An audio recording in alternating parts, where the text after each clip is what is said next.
وقل رب زدني علما. Make sure you read the next verse as well. Make sure you read the next verse. Self-aware. That's right, no problem. Start from 71 if you want. That's okay. And read the next verse as well. Okay. I read from the top of the and surely you're the best aware, those most worthy to be burned in it. Then 71 says, there is not one of you that shall oppose it. That is a fixed ordinance. You should read the Arabic. Ayah 72 doesn't say that we shall rescue those who kept from evil and leave the evildoers crouching there. But I don't know what the context of the argument was about. What she was saying. Yes.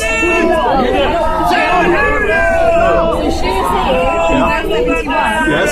Muslims are going to hell. Right. Which 72 completely nullified. She said 71. 70 and 72 completely nullified 71. So she was misinterpreting the... Was she saying that those are 72? She was saying 71. Yes. That all Muslims are going to hell. But if you read verse 70, if you read verse 72, it nullifies all that. She's trying to say. I do roughly, yeah. It's a bit ambiguous, so I've not really read this before. Okay, read 71 and say, what does that mean to you? Okay, so I'll tell again. So there is Actually, if you want the context, read from 68. It'll help you understand. Sorry, 67. Let's make it 67.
Okay.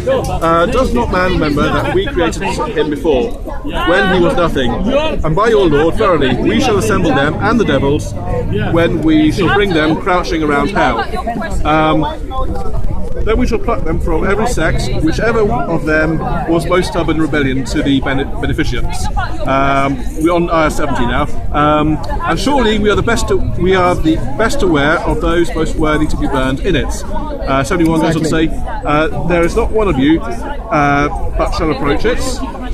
That is a fixed ordinance of your Lord. 72 then goes on to say, then we shall rescue those who kept from evil and leave the evildoers crouching there. Okay, so here Allah is addressing those people who are the worst against the most merciful in insolence. So Allah is not addressing all the Muslims or all the non-believers, but it's those people, this particular people who were, Allah says in the verse you read, 69, then we will surely extract from every sect those of them who were the worst. So we're talking about sect. People who sect of Islam, people who are Islamic sects. Yes. Those of them who are the worst against the most merciful in insolence. Okay. Then surely it is we who are the most knowing of those most worthy of burning therein. So Allah is telling you whom is going to burn. It's not everyone. It's terrifying for you. So this addressing, and then when he says, and there is none of you except he will come to it.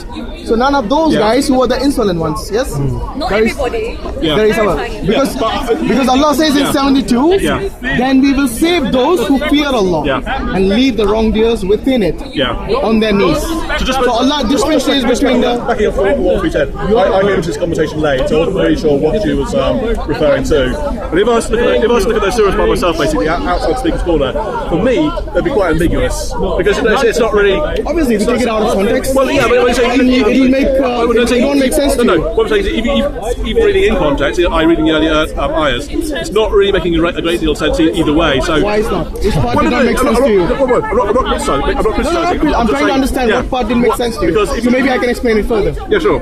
Go on. Okay. We need to realize whom is Allah addressing here, whom is Allah referring to in this particular verses. So if you read from 67 onwards, or 66 even. Okay, so if you because this is the disbelievers. Look, from 67, 66, it's saying, and the disbelievers say. But when I have died, am I going to be brought forth alive? Yeah, so the disbelievers do not believe that they'll come back alive. Because you know many atheists, they don't believe in the afterlife. So obviously it's talking about those people who are basically disbelievers. And Allah tells you the communication between those people and how He's addressing them basically. But, of course. So which part is not, you said it's ambiguous, I want to know, which part is not clear? What I'm saying is ambiguous. What I'm saying is I would not be, if I was going to be saying, oh, there's a problem here, I would not be using this simply because it's not really giving me enough information.